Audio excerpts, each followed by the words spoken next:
All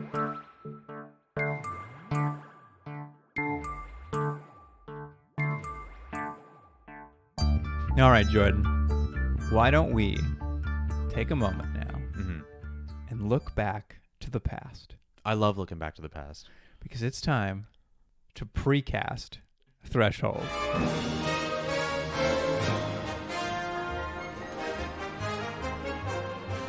We are going to take Threshold. We're going to throw it back to 1971 as a major motion picture. We're going to cast it up, find a director, and we're going to see what this movie would have been. So I have two things to say before we even start. Great. First is, I love my cast. So okay. You're going to fight hard. It's been a while, but I'm going to fight hard because this is where you shine. This is the movie right here. I'm pointing to my screen. This is the movie. So there can't be any changes. Or the money's not coming in. All right. But my second point was, you picked 1971. Was that a little present for me? Well, it was a precast, so I knew it was going back in time. And I will tell you, any precast is just for you, my friend. Thank you. It's where you shine. It's where you do your best work. Mm-hmm. I picked 1971 specifically because that was the year the Andromeda Strain came out as a feature film, which I felt that movie comes out, and then the studio's like, great, people want alien infection movies. Let's make Threshold. Like, I just felt like there was a synergy there. It felt like this would follow that kind of thing. I think we're going to have different movies because of this. I sort of looked at different movies that were coming out this time, and there's two movies in particular that this made me think of, which were The Dirty Dozen and Kelly's Heroes. Both very different movies. Right. But really are team movies. Team movies. Yeah. So these are very heavy. Not another team movie. These are very funny. These are very heavily influenced by that kind of team movie. Oh, so. Cool. Well, to be fair, when I went and looked, I looked at movies and the actors who were in them, and I tried to pick mine based on people who kind of would feel at home. I didn't think it was necessarily exactly an Andromeda Strain. I also thought I saw Dirty Dozen and some of those things and was like, yeah, I see how this is probably a team movie as well, but some sort of mix of those things. Okay, who do you want to start with? I almost feel like we should leave Caffrey to the end. Okay, yeah, we can leave Caffrey to the end. Well, then let's start with Cavanaugh. Okay, Cavanaugh. Sean Cavanaugh, our handsome lead. Yeah. I'll give you my first two. Okay. Because I think, you're going to... yours. I only have one for each role. Okay, great. Well, I brought two to the table. Good for you. And I'm probably a lot less committed than you to any of them. Okay. So they're basically for you to reject in favor of your choice. Yeah, okay. So my two picks for Cavanaugh, the handsome kind of leading man cop, was George Papard. Whoa. You know what? I do kind of like that. That's pretty good. I was kind of looking through who was hot that period of time. And I was like, who's that? He's got that chiseled football man face. You've really surprised me and pleased me with the first pick. All right, and my second pick was John Cassavetes. That's also really good. Thank you. That's all. Both of those are very good. I'm impressed. I knew you were bringing your A game, so I was like, I got to work hard to impress Jordan. Well, I'll tell you, I like both of those, and I'm willing to go with either of those gentlemen. I'm going to give you mine. Now, you're going to think this is probably too big for the time period, but he was not quite the man he is now in many ways. My pick was Clint Eastwood. Oh yeah. I saw him on my list, but I don't know. I didn't go with him for some reason. He was in a couple. I think he was in actually. He was a little young at this point, right? Yeah, he was still pretty young. Yeah. He had done the spaghetti westerns and a little bit of TV, but he was still probably like 30. I think that may be why I didn't. I think when I was too young looking at him, I was just like, oh, he hasn't had that like role, and I wasn't sure if like this was the part for him. I'm not saying no. Yeah, but I think that's why I steered. Well, clear of him. now I'm not sure what I think. Well, I'm going to let you choose because I think you are the best judge on this one. I kind of like George Papard.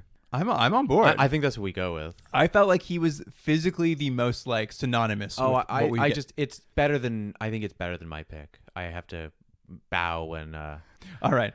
Well, do you want to move on to Dr. Nigel Fenway then, played by Brent Spiner on the series? Yeah. So I only have one choice. Okay, I do too. All right. So I'll give you mine, and then we'll you yours, and then we'll wrestle on the floor, and we'll see what happens. Okay, great. My thought behind it was, I actually think Brent Spiner is pretty good in this role. Yeah, he's great. And I think he's one of the better things in the show. And he has very little to work with. It's a lot of him at monitors going, oh, I don't know. And I thought, who else could kind of bring a lot to a kind of somewhat thankless role and maybe have a kind of funny one-liner and still kind of be quirky and interesting? And my role is a young Donald Sutherland. A young Donald Sutherland. Oh, that's not bad. Mm-hmm. It's an interesting choice, actually. I don't dislike that choice. Because he's older on the show, I tried to get someone in that about age bracket. I want him to be an older scientist who's, Right. seen it all kind of thing. But I did kind of want that like lanky, like stringy energy that he brings. I love a stringy energy. So I went with Andy Griffith. No, I like it, but I don't think Andy Griffith can be the guy. It's funny though. I think I'm gonna push for Donald Sutherland. However, Andy Griffith may be my favorite pick of all time because it's so odd. You just imagine him in. I just saw him grayed out hair, just like panicking over microscopes. I don't think for this role, but we're casting. Like, we gotta find something for Andy. All we gotta right. find something for him. We're gonna get him in there in a role. He's gonna be in there somewhere. Maybe next time, Andy Griffith. Maybe Yeah. next time. Yeah, I like it though. All right, let's move on to Lucas Pegg, then, our material science guy who makes spaceships or something. This is the one I feel the least confident about. But again, you have to forget what you know now about this person and think of a young person. This was the same time period where Last Picture Show, Peter Bogdanovich's movie, came out. So I'm going with Jeff Bridges. Jeff Bridges. Oh, interesting. Before he became the True Grit character at all Yeah. time in his life. That's interesting. I leaned into maybe the more nebbish side of Lucas for my picks, and I went with two. I went with either this one's a little older, so Jack Lemmon. So he'd still be a little bit older, but still not. I do like Jack Lemmon. Not terribly off. But the other one was, I think, maybe a little more on your Jeff Bridges standpoint, but from a nebbish perspective, a Dustin Hoffman. Oh, you know what? It's Dustin Hoffman. All right. You've done much better than me. It's funny. There's these sort of like names you just know that you want to stay away from, and Dustin Hoffman didn't even pop in my head. Well, I was looking at what he was doing. This was just after kind of, what's the one where he goes to the bangs in the window at the church? The Graduate. The Graduate. This is kind of like at that period of time. That's kind of where he was coming off. I'm like, yeah, all right, I see it. Yeah, it's a couple of years later. Yeah. All right, let's move on. Let's go to Arthur Ramsey, played by Peter Dinklage on the television program. Okay. How many roles you got? One. I've got two. Okay. Give me one. I'll give you one. Then you go. All right. So I think I was going with the over-sexed leading man angle. Not leading man, but over-sexed angle of this one. I wanted him to be a little swarthy, maybe, with this particular pick. So I went with Charlton Heston. Okay. Yeah. Maybe. It's very different than my pick. All right. Very, What's your first pick? Well, it is funny that you just kind of focus on different parts of the role. My thought was more of he's not the comic relief, but you'll know what I mean when I pick the person. My pick was Ernest Borgnine. Okay. Yeah. Sure. Right?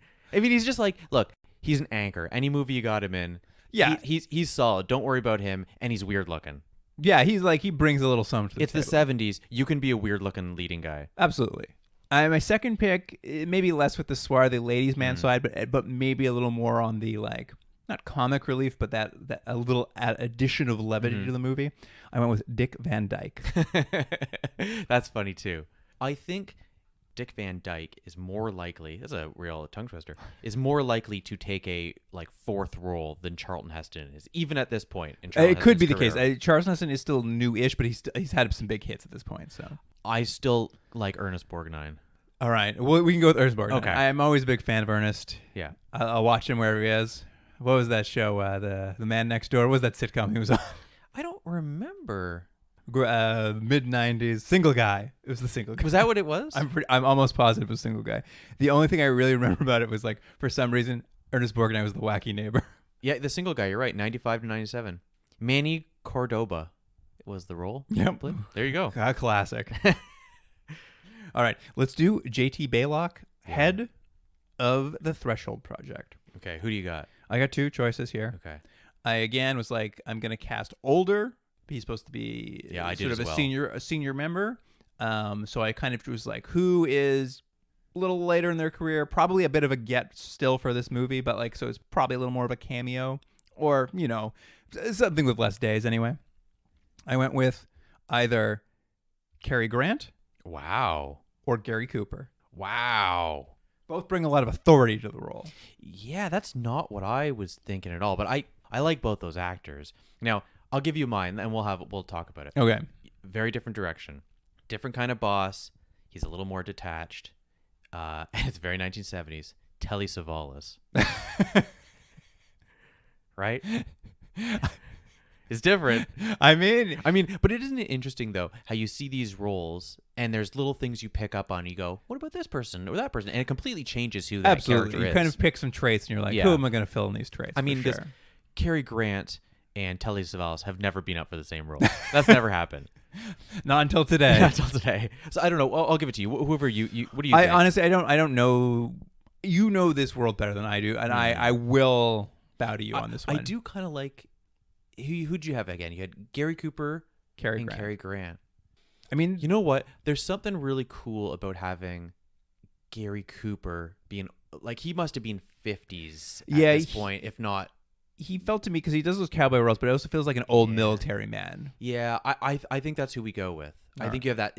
He's that strong silent type, you know. Absolutely. Now We have the main character. we got to talk yeah. about Dr. Molly Ann Caffrey. I went with. I'll just give you my one. All right. I was trying to think. Are you unhappy with when you look pained? I don't feel like I ever quite got there, and nothing against this actress, but my pick was Jane Fonda. Okay. My worry was, I just was trying to find someone who felt she could lead this team, and it felt some reason weird in 1971. Just that. Yeah. I don't know how to describe that. It just was like, does this work? This will seem odd. And Well, it's that thing that Carla Gugino brings actually to her roles too. Is like you can see her cast as like a strong boss, but you also know she could be in an erotic thriller. Like she's kind of got those angles where she's both beautiful but like all business. Right. And it is hard to find in this time period who that actress is because they weren't allowed to have those I think roles. that's what it was. So I was just like going around it because everyone was sort of like, it's, your choices are so wildly not what this character is. That's why I thought, okay, well, this is kind of a Jane Fonda sort of represented a new kind of era of actors. So I thought maybe she would work. But Well, I will tell you mine too, and I think you can maybe make the pick from Okay. your our three choices. I went with Mia Farrow Okay. because I liked that she's still pretty young, but like Yeah. I don't know. I thought there might be something that worked there.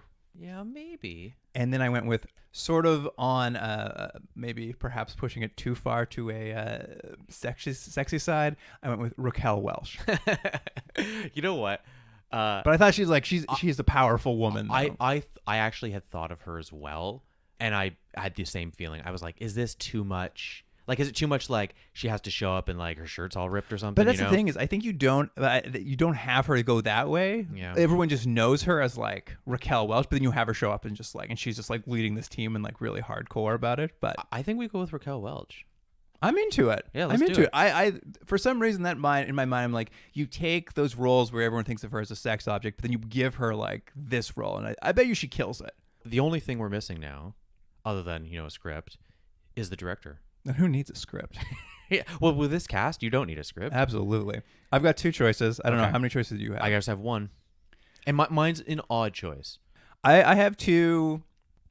I have two not opposing choices, but they're on different ends of the spectrum. So we'll go through mine.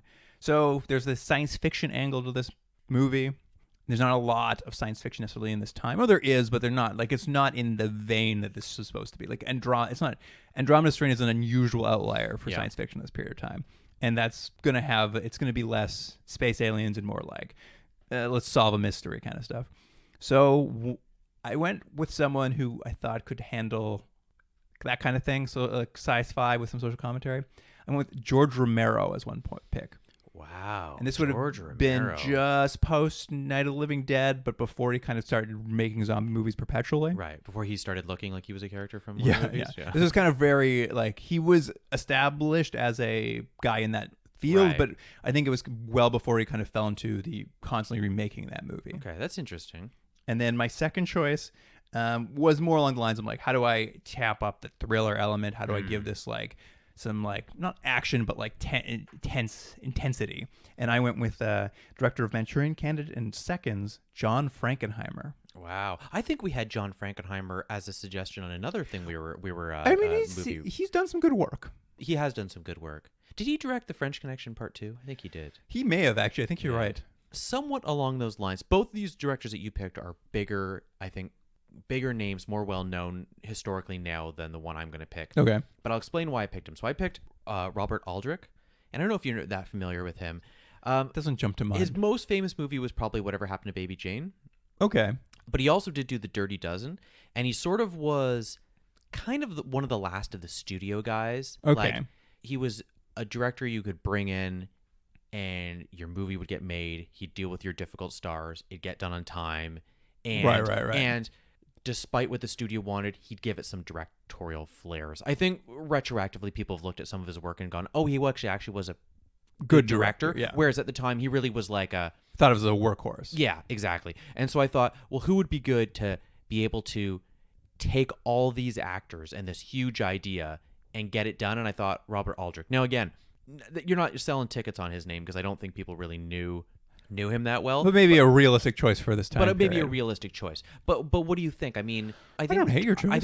I think Frankenheimer's also a good choice. It really depends on what we want this movie to be. I think it's between Aldrich and Frankenheimer. I think Frankenheimer probably brings up the tension. Like I think it has to, I think you want it to be like a highly tense movie, but I think you're onto something with Your Guy. I think there's something truer to life about Your Guy. Maybe we give old Aldrich the movie he never got in life. I think that might be the thing to do. Yeah. Okay. Well, you want to give a rundown of who we have? Did you write them down? I think I remember most. I think of them. we can, between the two of us, we'll find our way through. So we got directing. Yeah, Robert Aldrich is directing this masterpiece. Dr. Molly Ann Caffrey is played by Raquel Welch. Right. That's right at the top. Right at the top of the poster. Absolutely. We've got Sean Kavanagh as Breakfast at Tiffany's George Papard. That's right. That still makes me laugh. Yeah, that's great. Dr. Nigel Fenway is Donald Sutherland. wonderful. A young Donald Sutherland. The young Donald pre-beard. Lucas Pegg is played by a young Dustin Hoffman. Oh, that's right. Yeah, that's great. Wow, this is already a blockbuster. Arthur Ramsey is, Oh, that's Ernest Borgnine. of course, Now, a good piece in that casting. We missed a time. Dustin Hoffman and Ernest Borgnine in a movie together. I don't think they ever did a movie together. And you can see, because these two characters, as we've seen, are becoming a bit of a duo. They put them off on assignments in these shows, and those two together as a little pair, you're in for a fun time. I think so. And then of course our man in charge, J.T. Baylock. And who did we go with? Gary Cooper. Gary Cooper. Telly Savalas was the first one I picked, and I was like, never gonna change that. It just shows you. I was Yeah. willing to bend on all of these, so I'm I just want to make the best movie we can make. absolutely.